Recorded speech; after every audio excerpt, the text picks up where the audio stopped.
Hello, hello. Blank screen. Hopefully this comes through. There we go. All right. What's up, guys? My name is Nate Hibbert. Thank you so much for clicking on this video. Yeah, if you're watching this live, because this is a live stream, you can leave a comment down below. But if you're not watching this live, thank you so much. You can still comment and leave thumbs ups and stuff. If you're watching this live, though, and you comment, I will try to get back with you and actually conversate with people as I've got the stream open and looking for that. So appreciate you guys. Yeah, my name's Nate Hibbert. We're still doing the drone thing here on this channel, mostly 3D printing and drone content here. So that's what we're going to dive into. I'm a little bit scatterbrained today, but I've got my producer, Steven, with me today. I'm going to bring him in just a second, but I want to talk to you guys about what this week looked like for me as far as my drone flying. It was an interesting week for me, for sure, with lots of different things going on kind of behind the scenes and some new job things going on. So we're kind of all over the place. But as far as the drone flying, I feel like I had another one of those breakthrough weeks for me.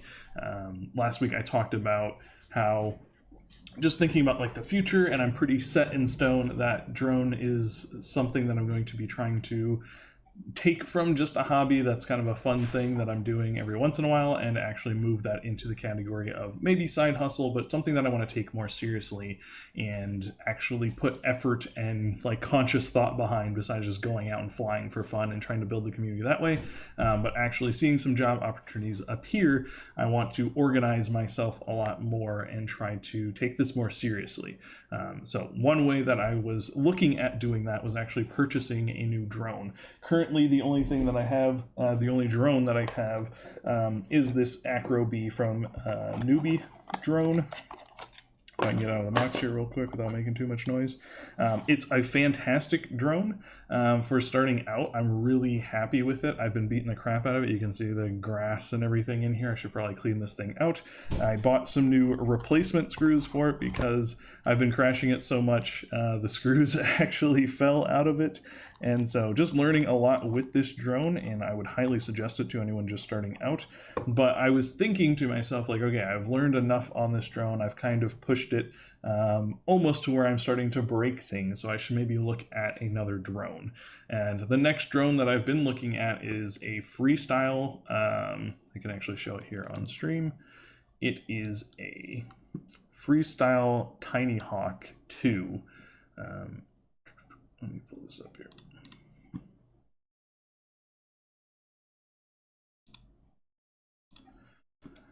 So this is the next drone I was looking at. It's $120. It runs off of two 1S batteries, and it's a 2.5 drone, which I haven't heard anyone say like I fly a 2.5 drone, so I still think it's in like the mini whoop category. But this looks like it's a lot more capable when it comes to just being able to fly a little bit more aggressive, having a little bit more power, and those types of things. So I was seriously considering this, except for the fact that they're out of stock everywhere that I've been able to find them, or they're like $40, $50 more expensive, and I don't think it's worth spending that much money on one of these drones. So that was where my mindset was going. But as I saw that these were out of stock in a lot of places, I was like, well, let me try to take flying this Ep003 a little bit more seriously. And so that's what I did this weekend, and I actually have some footage that I'll share with you guys that if you've been watching my channel, if you've seen some of the other footage, hopefully you'll be able to notice that I'm getting a little bit better. But to me, this footage just showed that like this little drone is actually a little bit more capable, a lot more capable than I gave it credit for. And I think that I still have a lot of learning that I can do left inside of this drone. So this thirst to upgrade and buy the next new great thing that I can often get in with new technology has kind of calmed down since this weekend, going out and flying and being able to push this drone a little bit harder than I thought I would be able to. And seriously considering like when I need to learn how to repair a drone. Even looking at this thing, the propellers are all like at different heights, and the I guess this would be called a chassis. I should probably learn the proper name of this. Is all kind of like twisted left and right, so I don't think it's flying the best that it possibly could be, so maybe taking some time and giving that thing some TLC. But let's go ahead and jump into some footage of me flying this, and then I will bring in my brother so he can talk about it and laugh at me about these things. So screen cap again, then I'm gonna play this. So this was my first battery of the day back at our little park not too far from our house, and I just get some, I feel like I was shaking the rust off here. It's been a couple of, actually probably 2 weeks since I've had a good flying session, because like I told you guys last week, I went up to Michigan and forgot my antennas, which that would have been a fantastic time to fly, to chase a four-wheeler around and just have some fun with my family up there, but wasn't able to do that, unfortunately. So now that I'm back, have all of my gear in one place, this was the first pack that I got to rip around, and just felt a lot more confident. I have a video to share with Steven, my producer, when he came into town for a couple of days, and we were able to fly the drones together, and he was able to point out some things that I think I was just missing. He's also really good at picking up new skills and learning them fairly quickly, and so he was able to point out some things that he thought that I was missing out on, which was actually like more control of the drone with the tilt rather than just using the throttle. So I'm actually questioning if this is the new footage. Yeah, it's got to be. Yeah, it is. Okay, so this was the part that I was all hopped up on. I could have maybe cut this down a little bit, but these landings, like, and just being able to go a lot slower and be a lot smoother. That landing I know is not impressive by any stretch of the imagination, but for me, just being able to come in, slow myself down, kind of scrub off some speed by turning like that and land softly on the table, especially for not being able to fly for like 2 weeks, was a big improvement on my part. So I'll show you guys that again. I know it's not very impressive at all, but it felt really good to do. So just coming in, being able to not hit Kate, who's sitting on the table, scrub off some speed, and then land it pretty easily was good. So you can still see I'm crashing every once in a while, but it does feel like a big improvement to be able to just fly this thing, slow down, and be more spatially aware, which was a big goal of mine, and something that I'm definitely going to need to learn how to do if ultimately my goal is to be able to fly a 3-inch drone and be able to like chase people and have good footage from a GoPro. So that's where we're at. All right, this next clip, this was me testing the distance. Like I said, I was trying to push this thing to the limits that I can push it, so it's flying in a straight line, trying to get further away from myself to see what the actual range of the drone is. I don't feel like I maxed it out quite yet, but as you can see in this video, I'm still having some problems with the video footage. So I think that was left over from one of the crashes that I had that day, that maybe the antenna was out of whack or something like that. But those are the types of things that I feel like I can still learn a lot from this drone without jumping into the next price point. So this footage is pretty bad, but I still had full control over the drone. Like the actual radio signal to the drone was not falling out. And I have a picture that I took from Google Maps here that I'll show you the actual distance that I was able to cover. The farther I go out, this RSSI, I believe is what this is called on the on-screen display, is going down, which means that the signal is dropping out. I actually did learn that, so that was good. So keeping an eye on the number down here, and then as I come closer to myself, that number is going back up, meaning that I have more signal. So I think this is something to do with the antenna and not actually like the signal strength, why this video is so choppy. But the ability to fly, this is almost like 300 feet away, was pretty impressive to me. That's farther than I thought I'd be able to go. And then as I come back to the area where I'm sitting, the video feed clears up a little bit, and this number goes back up to like 70, where it was at like 60 before. So trying to learn, I think this will like help me push my knowledge of how does the receiver and how does the headset and all these things talk to the drone. So just trying to learn more about that field. Again, from the same drone that I started out on, the same little Acro B, there's a lot of knowledge that I can pull from it. So that's that video. And then this last one, this was me trying to push it a little bit more with the actual flying mechanics. So doing some flips. So I've done like one flip and then really like kind of lost control, even like I just did in this video here. But my goal here was to string together a couple of flips. So the first two, I still not the greatest at like catching the horizon and keeping myself kind of in the same place in the air. But as I fly for a little bit more, I'm able to do a flip to the right, flip to the left, and then I think that was a back flip. And I think I tried to throw in a front flip here. But just a lot more confidence to be able to flip a lot faster. I don't think that this is like necessary for the type of filming that I want to do, but overall control of the drone is what I'm trying to learn. And then this I just thought was funny at the end. I was like, all right, cool, I just did a bunch of flips, my battery's getting a little low, let me try and land on the picnic table, and then crash it into the ground again. So still a long way to go, but I'm learning a lot and getting more confident and just excited about this possibility of what I can do with this drone and not having to immediately upgrade or spend another $150 on a drone when I really don't think I'm ready for it. The same thing that I was talking about last week with the DJI goggles. I'm like super hyped on them. I'm like, I'd be so great to be able to see much clearer and have better cameras and all that. But I was like, I'm not really ready for that yet. There's still a lot of learning that I can do and flight time that I think I have left in this drone. So that's my little rant for today. I feel like Steven's keeping an counter over there because we're trying to work on me cutting that out. But Steven, if you're ready, I can drag you in here. All right. What's up? I think maybe because you're a little tired, that it's been a long day. Because I think when you talk to me on the phone, you don't have all these ums. It's like a slower, more deliberate. I think that you are I mean, Mondays are trying usually a full to day. I'll take that as an excuse. track a lot of things in your head and like explain stuff. But I think just pausing and talking is just what you need to do. Get better at just like slowing your speech down. Or if you do get excited, speed it up, but pause before you try to jump into the next whatever you're trying to explain. All right. Those are enough producer notes. Let's get back to the show. I have questions for your next drone. The Tiny Hawk 2. Is there a Tiny Hawk 1 that's available or not?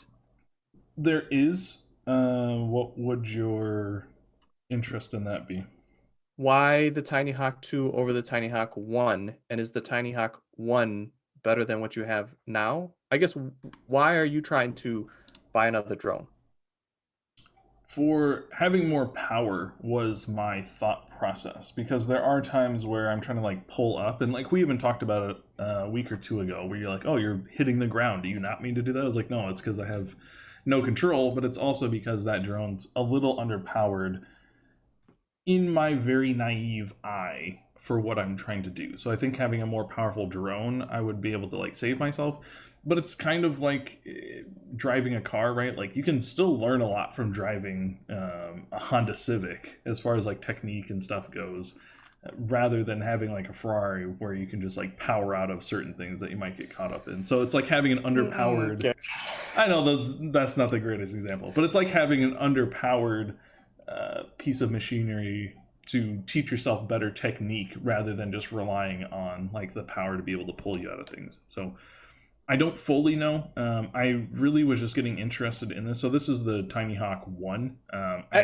This is maybe another producer question, but Mhm. I almost feel like this is the point where you should phone a friend, like bring somebody on that will be able to answer these questions and say, hey, I want to buy a new drone. This is what I have. Can you have a conversation with me of why? And this is what I'm thinking, because I think that will be extremely valuable to you Mm, and to other people that are, hey, I have that Acro B, and I was thinking about the Tiny Hawk. And not only am I getting it from perspective like someone that's in my same exact position, but I'm also getting it from somebody that's a little bit ahead of both of us. So it's getting a lot fuller of a picture of, should I upgrade? Should I go to the next one? Is this low power performance really what I think it is, or is like there are underlining pieces of this? And the same question that I have, is the Tiny Hawk 1 like the same as the Tiny Hawk 2, or is it complete right. like changeover? Is like, I don't know enough about any of this, but I have questions that I'm sure you have that you could just go and ask somebody that's a little farther ahead of you and that bring clarity, so you're not just like wandering in the dark not knowing what you're trying to do. Yeah, no, I'm definitely making some assumptions on this drone. My thought process for this is like knowing the 3D printer world and just new technology world. Like Usually when something is this new as FPV drone flying, which I know some people have been in it like 15 years, but as now more consumers are going to get into it, usually the newest stuff is just the most consumer friendly.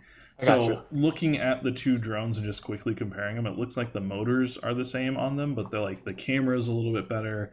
The software might be more updated and be able to be adjusted a little bit easier. All things coming from a very naive place, so it is a valid question to ask, like, is two better than one?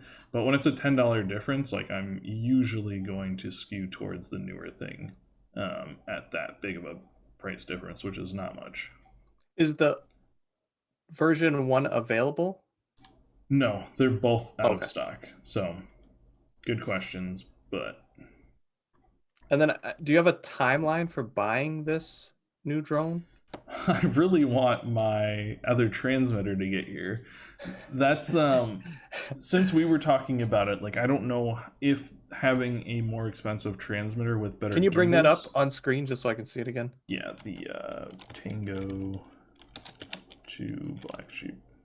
So you want that Tango 2 to Yeah, get I've here actually before you buy purchased another it. drone? Yeah, so my hope was to have this new controller, the Tango 2, before I purchased another drone to see, like, is it the transmitter that's going to make more of a difference, or is it going to be having a new drone that would be more of a difference? But what you're saying makes total sense. Like, I should just be reaching out to those people. Everyone that I reached out to has given me plenty enough information, so it should be something that I reach out to people. But I've been seeing more and more people using this Tango 2, and obviously if it's been on back order for 2 months, like, it's a popular controller to have. So I feel good about this purchase, but I'm very curious to see like what the actual differences will be. Is it just that it's easier to pair with multiple things, or there's more not user input, but there's more like customizing that I can do with More this. features? Yeah, more features, that kind of thing. Or is it like the actual flying with this controller is going to be a big difference because these gimbals that it has are more sensitive and you can set them different, I don't know, sensitivities or rates, I think they call them. So Yeah, so I think just like having somebody on that's a little farther ahead of you and then just running down your ideas is going to be a very informative conversation. right. And I think it will really help you. And I think getting more people involved is what you're trying to do anyway, of like building this community. I think just having people on is what you should be doing. Like I said, I have no problem being the producer and I have no problem asking you questions, but me asking you a question like, what's one better than two? And you're like, I don't know. And then I go, okay, then somebody else needs to be in here because there's two idiots right now. We don't know nothing. Right. I think the part that you can chime in on though is like making this a actual side hustle, because that's still something in my head that I'm trying to like make a clear distinction, is like what part of this is hobby, just meaning that like I'm going and doing this for personal satisfaction, satis oh boy, it's late. I Am I doing can't this for help you either, myself? brother, because I've been up since 5 and Or it's gonna be all bad. Both of us just yeah, I know. Am I doing this for myself, or am I doing this for the future of what I'm hoping is going to be a side hustle and possibly a full business? I don't know if you have any thoughts on that. We can just kind of riff on that. do. I think really what you should be doing is like, what are the base skills that you'll need? I think this is what I do in like most business ventures is like we were just talking about before this is what skills do I need to really be a producer for a podcast? I think just helping you is this first step, but it's like I don't even know what skills I need to be able to be a producer. So just learning the jobs that are out there. I think irregardless of what job you have, basic flying skills is what you should have. I think you should have a checklist and like an arbitrary meter of just like, here's where I'm at with landing. I was at 0 and I landed on a table. Now I'm at 2 out of 10. Like, I think you should have a list of skills that you need to improve. And this is another thing you could go and ask other people of like, hey, if I'm going to get a job in this industry, what skills do I need? Because they might say like flying is 10%. What you really need to do is be an editor, be a, like, it might just like completely flip what you're trying to do on its head. Or it might be like, hey, flying is 90% of this job. Like if you can't fly and get exact precision, you need to be able to do maneuvers. I don't Right, like, right. I think the tricks too is another thing where it's like, okay, you're okay with taking off, you're okay with like finding the range. That could be another skill. Like, what is the range? Understanding the UI, understanding the heads up display. What are the skills that you need? Like, you need to be able to turn. Is learning how to turn and control, like, is tricks give you that skill improvement? Or is skills like a nonsensical thing that you'll never use? It's just fun playing time so that you can maybe get incrementally better at certain other core skills. Maybe that's a question that you should ask. Is like, what are the core skills, flying skills? Yeah. No, you're kind of leading me into the next. I'm gonna call it a series, but just the next like chapter of my flying, if you will, with like the tricks. I can pull up that list. There was something else I wanted to say about that. Oh, I but think. taking Sorry, hold on go one for it. second. To take the like you were saying, like landing and then giving that a score out of 10, I don't think that's a great way of doing it necessarily. But looking at it then more than just a check mark, like can I land? Like there's gotta be some levels to landing. There's gotta be some way to track that I'm getting better at, being able to precisely land somewhere, or a chute where I'm gonna have to land somewhere before I take off because I'm taking off on top of a building Yeah, and and can you all that land in kind of windy stuff. conditions? Can you land in extreme conditions? Can you Yeah, land in the so some cold way or the to hot? Like, calculate all of that would be an interesting thing to kind of add, because I'll show the list that I have. It's extremely basic. It's just from watching people fly on YouTube and seeing like lists that other people have done, and like these are ways that I'm going to challenge myself, or these are tricks that I want to learn, adding a few things for myself. But this is the list that I have that, like I said, is extremely basic. But this is my goal for trying to do it with the acroby, and I think that will give me a good idea of like where does the capabilities of this thing fall short. So I think all the basics I can do, flying low to the ground, doing the roll, doing a flip, doing a yaw spin, doing a barrel roll, doing a loop. I know I can do all those things with this drone, but to what capacity? And I think it will teach me like good basics. If I can do it with this drone, I feel like I'll be able to move to a larger drone, and at least understand what's going wrong when I fail on that drone. yeah, I think definitely over a check mark, there should be some type of level Yeah, for indicator. sure. Because even when we were flying the drone out and you were following me and you were like, I checked that box, followed. And I was like, uh, okay, technically, yes, you followed, but I would not consider that like a skill gained or Right. an Xbox achievement unlocked. It would be like you did the thing, but you definitely didn't do it to achieve any kind of unlock reward. Like you split second were behind me, but that's Right. not considered following. So like even that is a skill. Is following a skill that you need? Is it a basic skill? Is it a more advanced skill? I think just getting all of this together and going to other drone people and just running this list past them is going to, again, help you out tremendously. And anybody that's trying to follow you to like, I want to be a drone pilot, have a drone job. What do I need? Because I think this is so new. Somebody like you that's going to kind of forge the path of going like, hey, there are other people that have drone jobs. I don't necessarily know what they are, but I think if I can at least put something together of like these are the skills needed, then we can help a lot more people. The same thing like before you were doing anything with graphic design, the Adobe software was out there, but nobody really knew what to do or what jobs are even possible to do with that thing. It was just brand new in the space. But then over time now, there are college classes that teach Adobe Photoshop, Adobe Premiere. Like there's even large courses about the Premiere, and there's so many different aspects of it where there's hundreds and thousands of jobs that you could do in that with editing, with graphic design. Like there's all different aspects of it. I think drone is very new. And this is why I say like irregardless of whatever the job is, I think there's a base level of skill that you need. Is there a 101 course, then a 201 or a 202? Is there something that you can be a little bit more advanced? I have zero idea. All I can do is point you to like, at some point, somebody's going to ask you to do something that's going to require a certain amount of skill. And I think flying, because it's a drone, is a major percentage of what the skill that you need. But as far as that skill and what's involved in that, you got to ask somebody else because I barely know what you're doing. So I really can't suggest anything other than like, can you take off and can you land? That's why I was like, can you do the like going there and back and landing? And we were like, oh, landing is like a lot more advanced than whatever else we thought. I just thought that was the Yeah. most basic thing. It was just like, oh, okay, we need to put this in a little bit more I'm adding that to the list. strategic order. Landing. Landing. Even you, I was super impressed to see that thing. I was like, fuck yeah, like, because I know how difficult that is. But looking at it on the camera, it's like, oh, you kind of turned and bumped. Right. But it was like before of what it was of just like you just had to cut it off where you're 5 feet up to hope it lands somewhere close to you versus like you actually did put it down. Well, most of the time I wasn't even flying long enough to want to land. It was just like, I crashed again. That's why I'm so happy that you came up here, though, because it is a different appreciation. I think with anything, like when you have hands-on experience, you get it a little bit more. And just watching the video, you're like, yeah, this kid sucks. But doing it for yourself, you're like, oh, okay, like I could see how it would take a while to get good at this.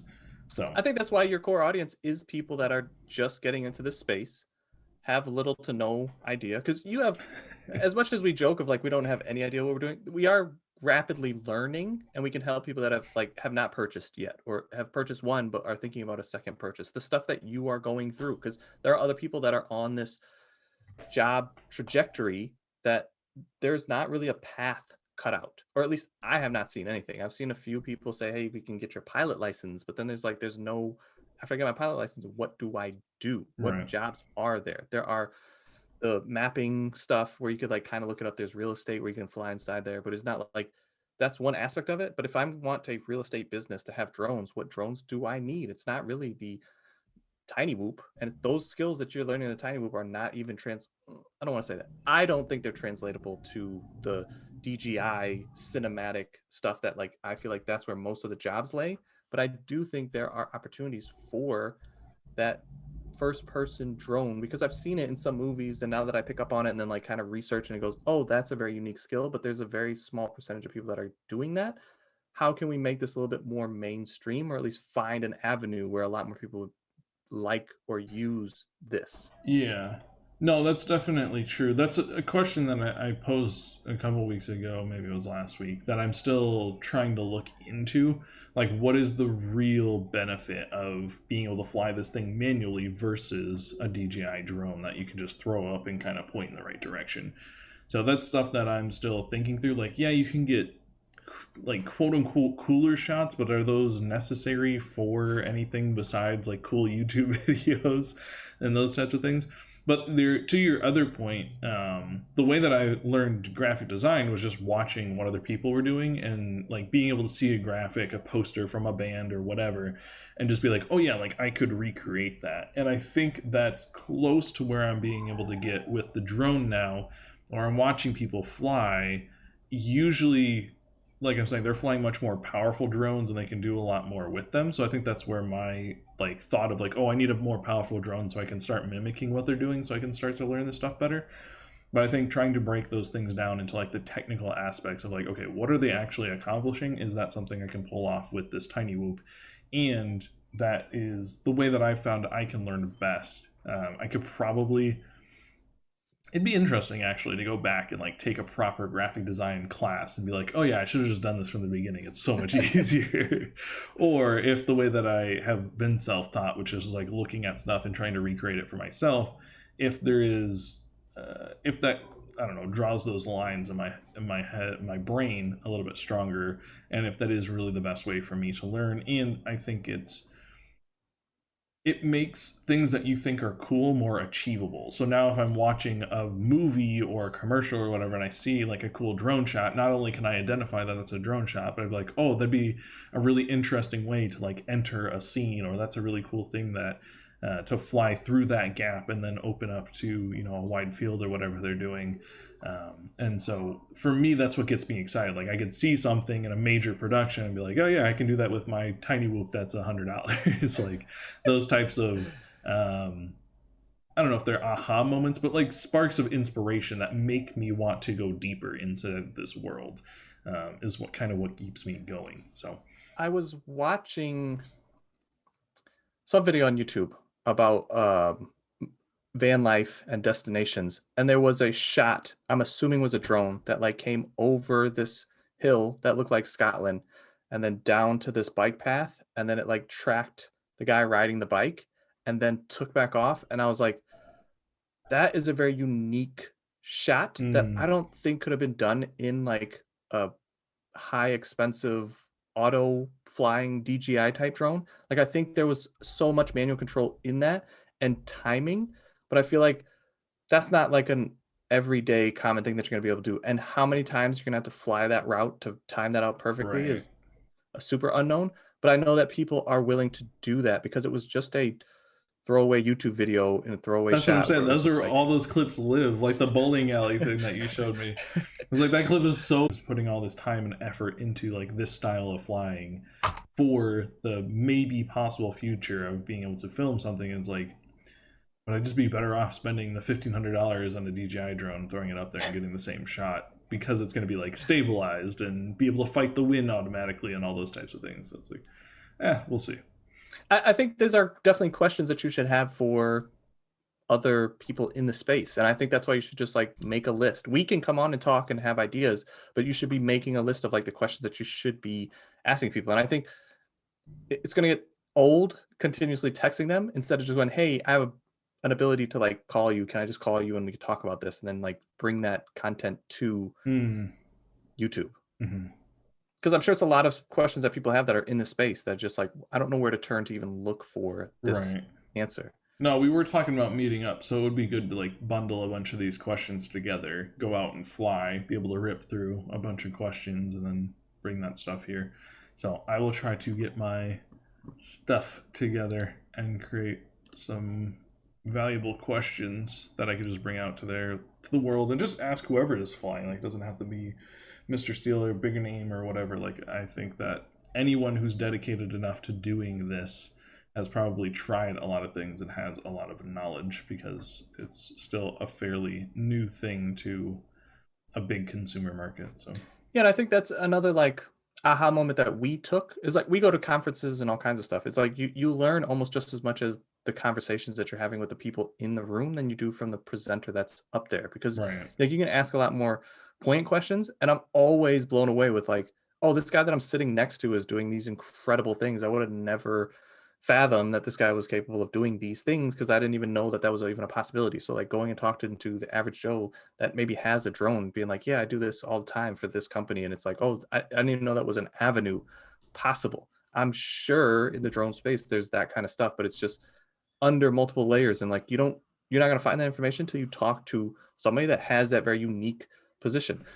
Flying a drone for a real estate office was like, I guess maybe on the horizon because people were doing those weird interior shots and just like wanting something different in that space. But I'm sure there's other industries that are like, oh, I could really use this to do XYZ. That video you showed me of the guy like going up to his roof and inspecting his roof, I was just like, that's a very unique thing where it's like the trees were covering it. It was like almost impossible to get to that roof. The only way that you get to the roof is by using a drone. I'm sure there are other things like the guys tracking those pipelines to see the gas leaks with those hyper infrared cameras and all that stuff that like there's solutions that are coming with drones. Now I don't know if that's a manual drone or a auto fly drone, but I'm sure there's problems that this manual drone will solve that people are already doing that I don't know where that information is. And I think it just comes from you talking to people. And I think the ability to like challenge them, like if you're going to go out to fly and go, hey, there's something that I want to do, let's challenge each other and have this conversation is a more fun and enjoyable way to get more people involved because I think it is difficult for like, I don't know, this might be a huge assumption. Most people that are into hobbies like this that are kind of solo endeavors are a little bit more introverted. I think you're going to have to do something to kind of bring them out to have those conversations because it's the same thing with like selling online. There's a lot of like show up somewhere and be like, here, I have a list of questions, answer them. But yeah, if I came with like, hey, I'm gonna try and do this thing, would you be able to like show me up and can I answer you some questions while we do it? Would be interesting. There's a lot of introverts in this space and the online selling space, and I feel like just having those conversations in those unique positions is where those conversations live. But I think if you're out to the park and you just see another person flying, it's going to be hard to just like, hey, I have a podcast, you want to talk to me? It's like, get away from me. No. Yeah. But if you go, hey, I'm trying to learn, do you mind if we fly together? And I have this idea, and then it builds that relationship. I think that's what you're trying to do is build a community. Building a community around a challenge, regardless of what it is, I think is a very unique, your unique position into this hobby. Yeah, I definitely think, especially with everything going on in the world, like I think if I did start building that community, it would definitely push drone flying up my ladder of things I'm working on. It's like 5th or 6th on the list now, so that's why it's easy for me to make excuses for why I still suck. But if I did have like friends who were pushing me or like asking me to constantly go out, it would be a lot different, and I think I'd be more motivated and learning faster, able to bring more of that. There'll be a lot more content problems here. too, because I'm sure with a group of people, they'd be like, "I'm having this problem, I'm having that problem," and I think That's that's what true. keeps you Just increase the involved. learning as well. All right. Well, I want to talk about this series next chapter of doing the tricks. The first thing I wanted to show off was something I actually forgot to show at the beginning. This is a Google image picture of the park that I fly at. And the bench that I sit at is about where 0 is here. And then where I got right where my camera was breaking up the most is like 350 feet. So to me, that's really impressive that drone that's about 3 inches big can fly 300 feet. Like I said, I think the video feed was more my fault, like something was wrong with the antenna or something.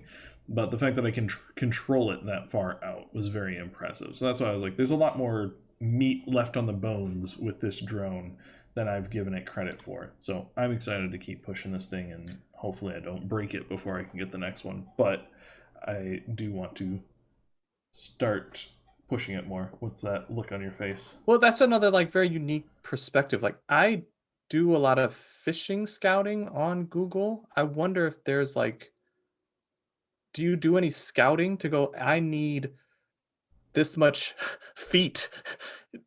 Where on this park is the best place to go? Like, do you do any of that before you go out flying? I know you kind of stumbled across that park, but have you purposely looked for other places to fly on Google Maps? I haven't. That'd be an interesting one to like look up fields and stuff. I've gone driving looking for places like on lunch break or whatever, but I haven't found anything that's as good as this park, which is just a wide open space, and there's usually not anyone in that area. The only other place that I found was actually a cemetery, and I don't know how I feel about that one. So I was like getting bold, and I actually saw, I think it was Mr. Steele who posted, he was like flying in a cemetery like the same time that I was looking at flying in one. And I was like, oh, I guess if he's doing it, I'll do it. And then I like drove there one day to do it, and there's people like mourning, and I was like, nah, there's no way. I know. I was like, there's no way I'm about to pull up here with the drone, like throw a headset on and do this. I was like, you doing tricks over the casket, like, oh, this is not a yeah, good look, brother. This is... no.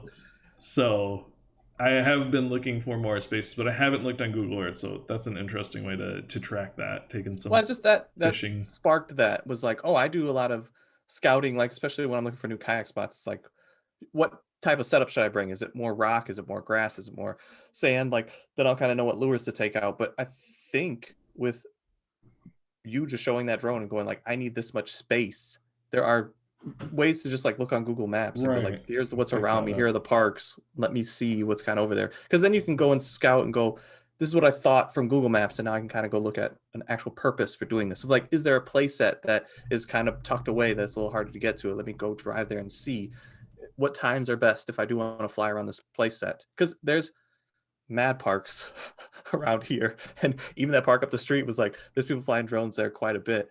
But there's two place sets, like one next to the workout area and the other one is like down farther.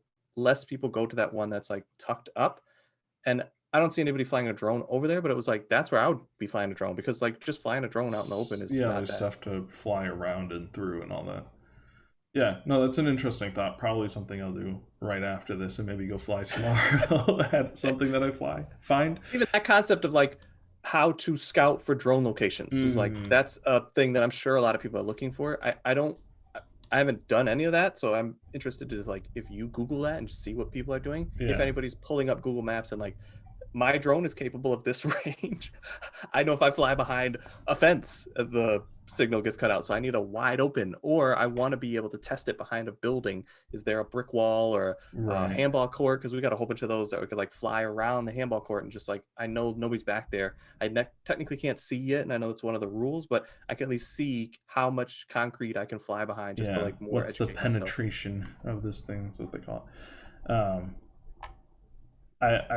you were just speaking of like different spots, and I follow a group here on Instagram that like flies Atlanta, and someone was diving, what should they call it, the the Bank of America building, which is like one of the tallest buildings downtown Atlanta. I was like, oh, that's sweet. So I think it could give me some bad ideas as well as some good ideas, but I definitely think finding new spots through Google Maps would just save time, because I was driving around like a couple of days last week and I was like, yeah, there's nothing really out here that I'd want to fly around, but that's a good idea to do it on the map. Is there any link between skateboarders and drones? I would It feels assume that's probably a very, huge industry that would want those cool shots. I don't know how those would pair. I'm sure that they've done it because they seem like kind of like the cultures that go alongside of them are pretty similar, like getting kicked out of spots and I don't know, being in areas that you maybe shouldn't be to like get a cool clip or whatever. So I would have to look into that. That's not something that I've personally looked at. I'm more into like the um, auto sports and drone side of things and like those types of videos, but that's another thing I could add to my list to look up. It's, I think, a lot harder to break into that space because it's like you need an event to go off, and like Right. that's where a lot of people are going to be drawn to. Whereas like a local skateboard guy might pay for a cool couple of cool shots, and you could start making money that way. I think maybe even like on Instagram, there are probably hobbies or industries that like those shots would help them stand out, almost like the real estate. The latest Look one I at actually saw was, sorry to cut you off. The latest one I actually saw though was like RC cars. Seeing them chased by a drone was kind of ooh, like trippy because the scaling of all that stuff, but it was pretty cool to see like an RC car, like whether it was like a little street course where they're like driving on the cement or even like in the dirt. It like really threw you off to watch this like RC Jeep jumping through the dirt and then followed by a drone to get some of the shots. I was like, oh, that's pretty cool. it might even be like just a catalyst to other job opportunities. Like you have a lot of skills, but if you connected with local Instagram people that are just doing whatever and said, "Hey, I got a drone. I would just like to come and help you capture footage because I'm trying to learn and I'm always trying to test my skills." Like that would be a way to reach out. Like they might not pay you for the footage, but then you could say, "Hey, I'm a graphic designer. Right. A I do gateway to just ecom have those businesses. We got conversations. yeah, a million different things where it's like, okay, the drone isn't necessarily the thing that's bringing in the money, but the hobby is leading to opportunities. I feel like that's a win, even though it might be a, a little bit of a roundabout way to get there. But I think It's this is kind a of like way your to get it. business card, like just getting in the door. I like Yeah, that. because But I'm sure somebody would be like, "Oh, that footage is really cool for me, but there's not a price point that I would ever pay for that." But I know then it would lead into like that direct person that would want that, and then right. you'd be I like, think "This is the people money." just in general think drone shots right now are cool. Like it hasn't become where, depending on who you ask, like YouTubers, I think it's been a little overused, but like I've seen some comedy recordings of drone footage, which I was like, that's a really weird crossover. But I think just normal people like that aren't super into either cinema or drone based stuff, like just think drones that are cool. So bringing them to events, even if they're not getting like amazing shots or you're the guy capturing the whole thing, like just getting one or two cool shots that they can put up on Instagram, I think that there is a level of value there. Again, I don't know the price point that's there, but at least they could say like, hey, this guy came to my show, got these cool shots, here's his Instagram, and that's just people like getting more eyes on whatever I want to push them to. So Yeah, like I because said, then just you kind of a cool calling card or business yeah card. become a pilot, and it's known for shooting comedy scenes or shooting skateboarding scenes or Right. shooting like whatever hobby or niche that's around. Then you collect and gather those people that are into that thing. Like that's why I said I don't know if any of those are necessarily paying gigs, but it is a foot in the door, and I'm sure it will lead to like, oh, here's the opportunity. I think just getting in amongst people, but I do think challenging you, get around other drone people, ask them these questions because I cannot help you anymore, but at least coming up with like challenges, ideas, and then business ideas. That's what I can do. So I would say one hand, go talk to drone pilot people, and the other is just like reach out to people on Instagram and say, the drone that you have and the type of footage you're able to capture, and that you are just wanting to test your skills and see if you could help them with any capturing video. Because I know a lot of Instagram people are always looking for content. I think that'd be an easy way for you to go out with a one day, capture 10, 15 different shots, and that's 10, 15 different posts that they can use or use in different posts, and like have a lot more usable content for them. Because I know content creation is always a struggle, especially when it's like daily post or multiple day posts that you're doing. Right. I definitely think that there's a good foot in the door opportunity with just doing something that's cool and unique. So maybe that's the value that I'm bringing, is just doing something cool and unique, and then that allows me to have bigger conversations. Yeah, and I think Atlanta's full of artists. For Like, I think sure. if you bring a unique perspective to any artistry, it will definitely get your foot in the door. Because I'm sure rap videos are always looking for cool new shots or testing themselves. Like, that's just an industry again that's breeding like new cinematic ideas. I don't know. I feel like being in Atlanta is a huge advantage to you. I know it hasn't been that valuable because of the pandemic. It's hard to like go out and meet a lot of people in these industries, but I think Instagram might be a foot in the door to like go connect with them and then just provide a service, even though it's not like a paid gig directly, but it'll get you to meet more people and doing something that you enjoy, or at least learning. And you can let them know like, yo, I'm just learning this thing. I'm capable of doing this. I'm just interested if you would want this help, because somebody's going to find it super intriguing and be like, yeah, come out. And you'll fly and they'll be like, that's not usable at all, but it was really cool. Teach me or let me educate me a little bit more about this. And then you can say, hey, a DJI would do this. And I know some people here, because you'll Right. be able to cross those gaps. If you go out and talk to a lot of drone people, like Mr. Steele, I'm sure he's got every drone under the sun that's possible for any kind of thing. And if you found a video shoot and they were like, we need a guy to do this, and we thought you were capable of doing that, but you're not. But if you connect us with the person, then it's like you're the networker in Right. that They space. connect that bird dogger and all that kind of stuff. Cool. I like it. With the last couple of minutes here, I want to challenge myself, push this challenge forward. This idea, maybe I can screen cap and I'll screen cap. There we go. So just running through these basic tricks. If I can get, now I kind of feel like the skateboarder, like if I can get a clip of me doing all these tricks at once, I'll count that a Tony, win. you gonna Tony Hawk pro skate this? Right. That would be funny to add those little like point values and the name of the tricks on there. If I can do all of this in one recording, I'll be happy with myself. This loop or power loop, I think, is the one that scares me the most because I haven't actually done it. Ooh.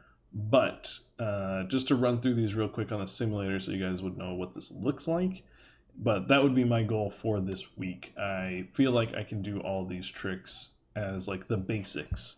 But like Steven was saying, I think that I need levels to these things. So I'm just going to try and do all of them and then try to assign levels to them and make this more quantitative, or I don't know, cover more ground than just like, can you fly low? Like that doesn't really give you much to work off of. It's just Low as in like 5 feet, 2 right, feet, 1 right. foot, under a foot, and then just being able to measure all that. So I think these basic skills are good for just like naming them, but then the levels of should be like given a more specific task. But I do like this, like, I don't know if it's possible to go back in your footage, but at some point you should say, here's what I challenged myself to do in the basics. Learn to roll, learn to this, learn to this, and then have like you learning the basics and then possibly, I don't know about full mastery, but just getting a lot better. And then have a full separate one where it's like, I'm stringing all of these things together now that I know the skills.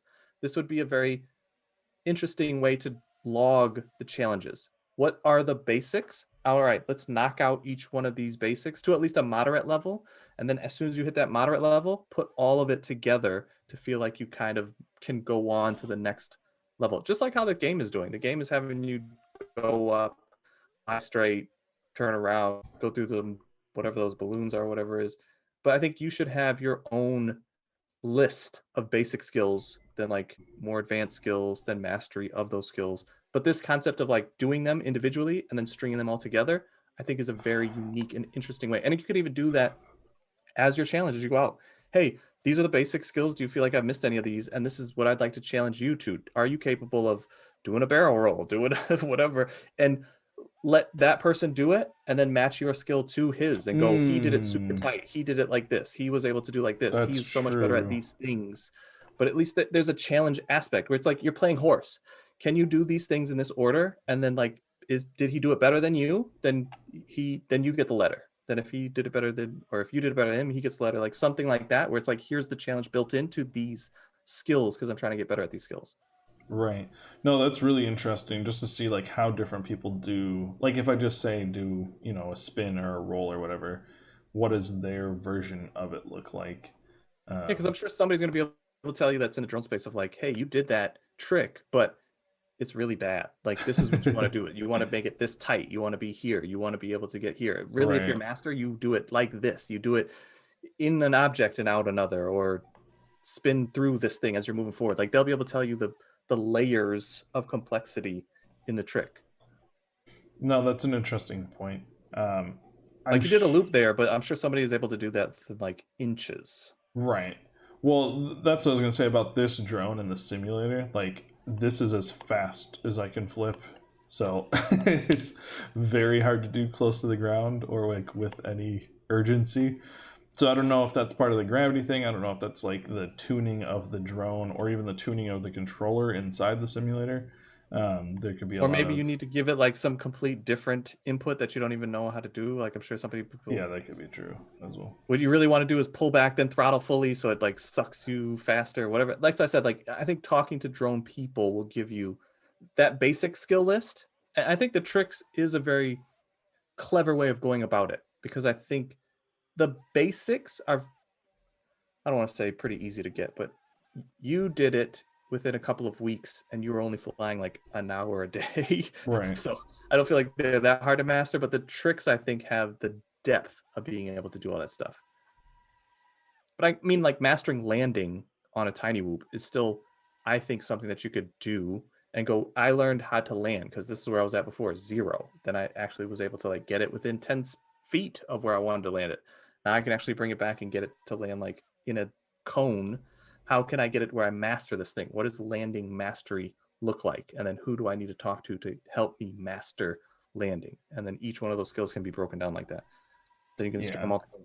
No, there are definitely levels to this thing. I think your example of me like following you and feeling like I really accomplished something and then go back and watch that footage is like, wow, that couldn't have been worse. It was like a UFO spotting. Yeah. So there are definitely levels. And again, like doing this for yourself, like in the moment, I think it feels way different. So that's a big power of recording. Because if I told you like, oh, we went out and I was chasing him and it went perfectly, like telling you the story is a lot different than you seeing the footage for yourself. Yeah, I'd be like, he's not lying, but it didn't fully go down like that, how he's talking about. He did the thing, but not to what the level he's explaining it to you at. Yeah.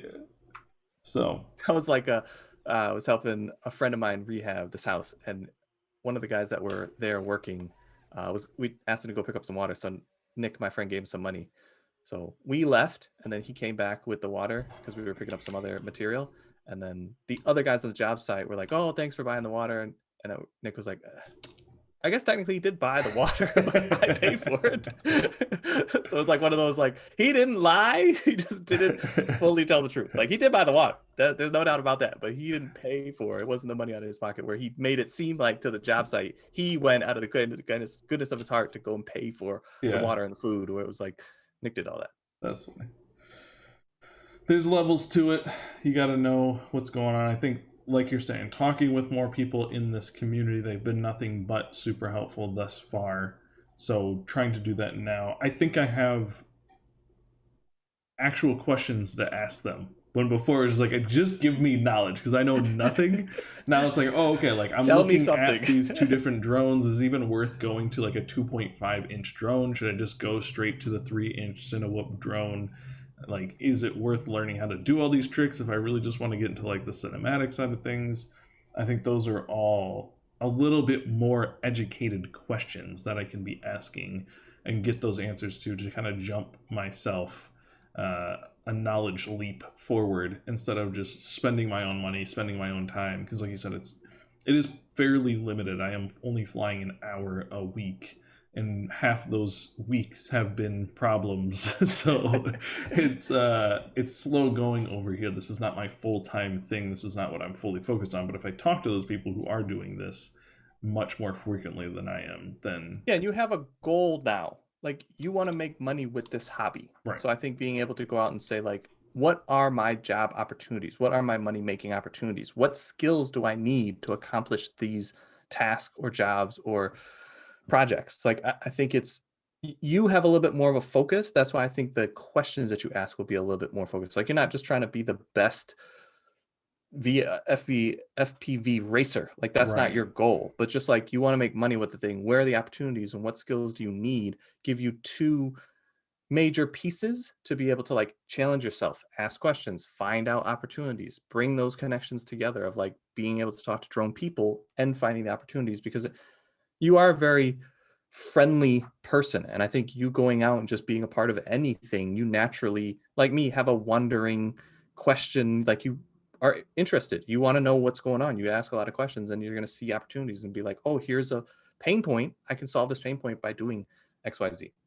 I do want to maybe break the fourth wall a bit because I Hold on, let me wrote get this out. idea out real quick, and then you can do that. It's an interesting point though. You just saying like make money with this thing. It's like I think a lot of the hobbies or the things that I did in the past, as far as like graphic design and all that, like it was like this has to be my main income if I'm going to spend any time at all doing this. So like 3D printing, when I got 3D printer, it was like 2 months straight of just focusing like how can we make money with this thing because I thought that was going to be a bigger staple of my income. And seeing it didn't turn out that way. But with this drone flying, like if I can make $150 once, I'd be happy because that means I get to like buy a new drone and just roll it into the business. It's no longer like this has to pay rent next month. So I think that's an interesting. Again, like there's levels to this thing. Like I want to make money with it, yes, but it doesn't mean that I have to be making thousands of dollars a month to be able to live off this thing. It could just be if I get a job and I get paid $50 and I get 3 of those, then I can go out buy the new drone and test that out as well, and just have fun. Or hopefully I'll have more expensive drones if I'm working and actually recording stuff for people. So that might not buy me a brand new drone, but like new batteries or whatever, just keep me up in the air for longer. You know how my brain is always working, like, let's skip steps and see how we can actually do this. Like, if the end goal is to get that Tiny Whoop or the Tiny Hawk 2, Mm-hmm. I would reach out to Mr. Steele and be like, do you have this drone? And is there something that I could do in trade for it? Because the drone is not available right now. I will help you XYZ. I know you're doing this. I can go and carry bags. I can power up the stuff. I could like trade your skills for the actual end game thing. So just like trading is another huge aspect that I think. Yeah, definitely probably in this community too, with the different parts and stuff that are out there. It seems like if you get into this, you kind of go deep, and that probably means that there's just stuff laying Yeah, you around. don't buy one battery. Right. There's a plethora of batteries somewhere that somebody's sitting on that goes like, oh, I don't use this anymore, but I would love to trade this for XYZ. And maybe that could be like the challenge aspect of it is like they'll just give it to you, but instead of them just giving it to you, like do a challenge for it and be like, let's bet this. Like I'll bet these batteries on this. And like at the end of the day, I guess you could win it either way. Like they could kind of stuff the ballot boxes per se to like make you the winner. But it would just be a fun way of like doing that stuff in trade. Like you can either trade your skills and bring that information back to the podcast and go, hey, I was looking for this drone. I couldn't find it because it was sold out. So obviously money is not the issue. I would love to make $150 to go buy this drone and the batteries, but that wasn't even an opportunity. So what I did is reach out to these people on Instagram and said, does anybody have this? I'm willing to trade XYZ skill for it. I'm capable of doing XYZ. Let's see if there's something in trade that we can do. Yeah, it's an interesting thought. I kind of had Even that that controller too. I'm conversation. sure someone has that controller just sitting. That's true. Those are good questions, and again, ways to build community in this area rather than just trying to do this all solo. I want to break the fourth wall because I want a better call to action. So I sent you a doc with a few different examples. If you could read over them and then Jeez. turn that into your own voice, because I think that is a needed piece, because the last set of videos that I did, the call to action is extremely weak along with the intro. So I guess if you could give me a clean intro and a clean call to action to it. Oh, see, it's not so nice getting the not accessible by. I'll give you editor status. It's not the first thing on that doc, but it is the under script right under it. So I know you don't have a title of the show, but if you could just say, my name is, this show is dedicated to something. Like I said, read those over, give it a quick thought process, maybe even type something out. It doesn't have to be that long even. Just give me a clean intro that I can use on all the videos that I'll be clipping from this podcast, and a tight call to action that points to contacting you in the description and a playlist or a next video. So if you're interested in my gear, because we have the gear playlist now, if you're interested in my gear and want to know what I use, check out this playlist. So I'll write that one there for the outro.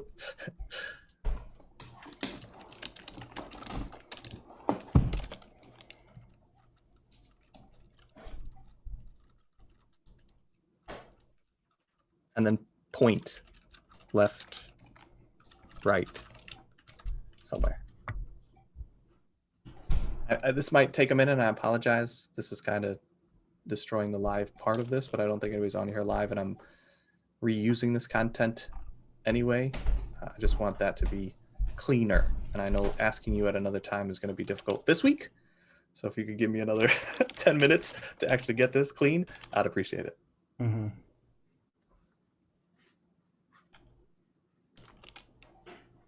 I am very excited about this challenge concept, though. I think there are multiple levels of being able to like understand the skills, challenge yourself to the skills, challenge other people to the skills, being able to like build in this trick idea and just having other people teach you, building a community off of it, building some type of lead magnet for this concept and these ideas. Is anybody naming tricks? Like, is there a McFlurry in this space? Is there any kind of like 360 flip? Yeah, there's like a Maddie flip and some other stuff, so people are naming them, like a Rubik's Cube. That'll be the next set of tricks that I'm trying to learn.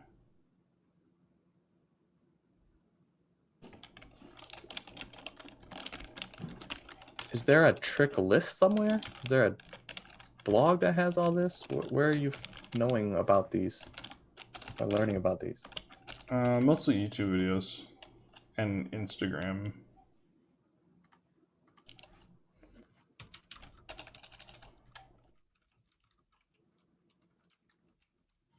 I don't need multiple takes of this. Just give me the best you can on this. Better than I've had so far. So an improvement is an improvement.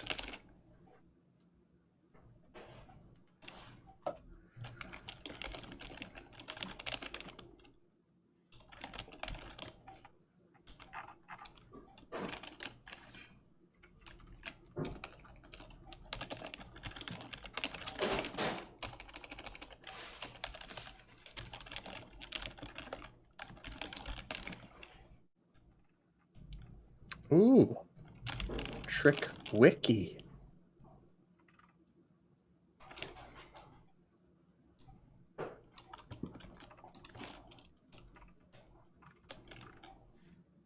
I mean, not many. I feel like you could put your name on one of these. Give you a variation and then call it the Nate something something.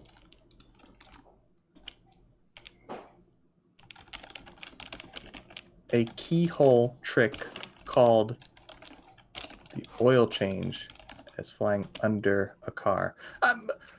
Stuff like that is interesting. Because then you could say, hey, if you've challenged yourself to do these tricks, put them together and tag me in a video. And just like all those like my reactions too, I think you could do your reactions too like people's tricks. I mean, this guy did not do a good job at this at all. So he's bounced off the car and the cement. All right, let me read this off. Go to single. Yes, sir. You don't have to. They can't hear you here. So if you want to give me notes or whatever. 3, 2, 1. What's up, guys? Welcome to the Wingman podcast. My name is Nate Hibbert. This show is dedicated to giving you the best tools and tips for learning FPV or just beginning FPV. I started this podcast to track my progress in the hobbies I find myself doing. So if you're into learning FPV drones, learning about them, or just like learning about new hobbies, this is the podcast for you. In today's episode, we're going to be talking about when do you upgrade your FPV drone?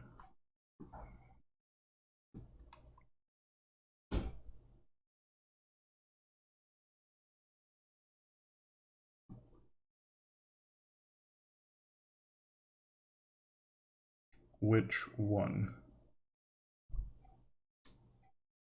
This? I thought you said you were writing out the outro. Oh. All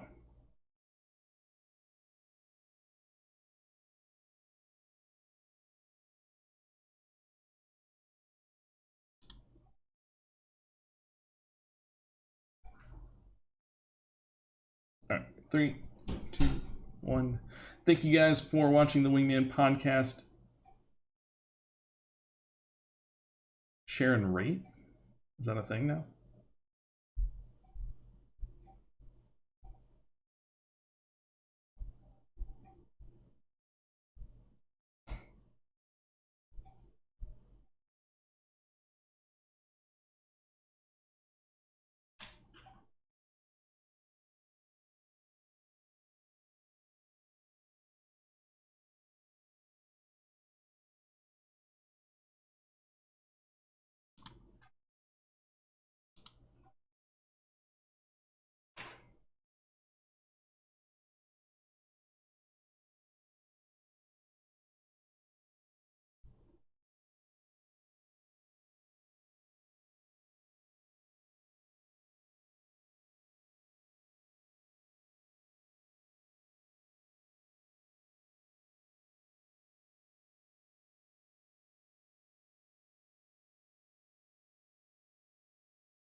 All right, I think I got it. 3, 2, 1.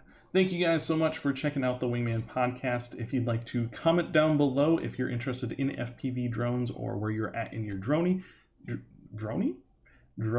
hobby. All right, 3, 2, 1. Thank you guys for checking out the Wingman podcast. If you'd like, you can leave a comment down below. Let me know how you liked the show or where you're at in your drone journey. And you can leave a like on this video as well. If you're interested in my gear or reaching out to me, you can do so in the description down below. Until next week, see you guys around.